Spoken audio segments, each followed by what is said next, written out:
Hey, welcome back to the Lean Switch.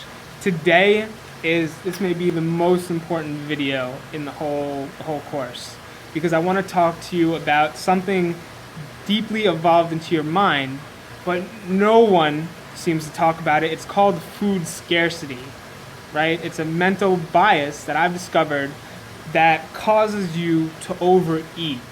So basically, the food scarcity bias is deeply involved in your psychology, and what it means is that back in the day, when we were cavemen and women, we didn't know when our next meal was coming from.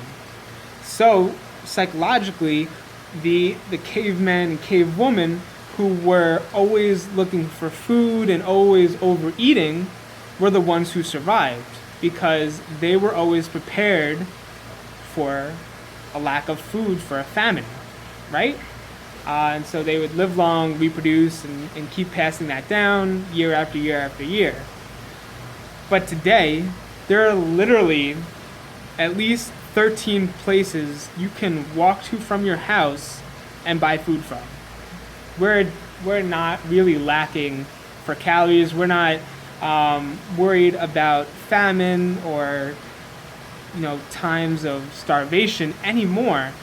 But we still have that same psychology. We still have that belief that if we don't clean our plate, who knows where the next meal is coming from, which leads you to overeat.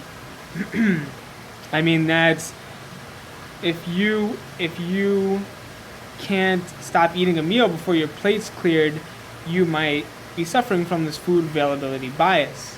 Or if you think about your next meal and you plan it out and you're thinking about food a lot, you might suffer from this bias as well. And so this is so damaging is because the more you think about food and the more you plan it out, the more you're likely to eat and to overeat. Even though you're not really hungry, you're just going through the motions, you're going through the habit, and you're going through that pressure that tells you to keep eating because you don't know. You try and stockpile food for the next day, especially if you've ever tried cutting calories or dieting.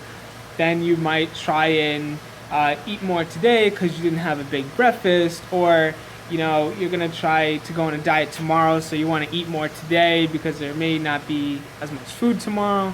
It's just this mind game that is causing you to gain weight in the long term and actually shoot yourself in the foot by messing with your metabolism.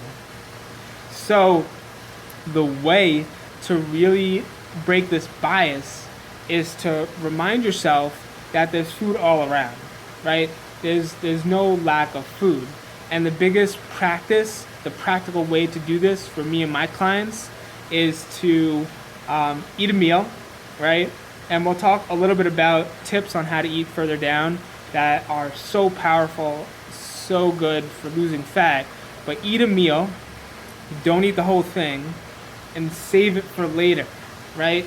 And you'll realize that even if you stop eating, you'll feel satisfied, you'll have food later, and so you'll end up training yourself to have this abundance of food.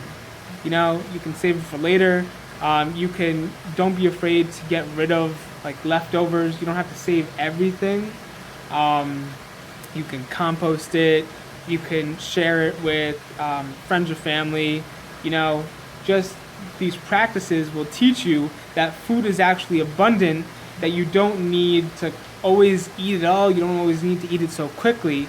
And you'll end up losing weight on a deep subconscious level without even focusing on cutting calories, counting macros, or going to the gym.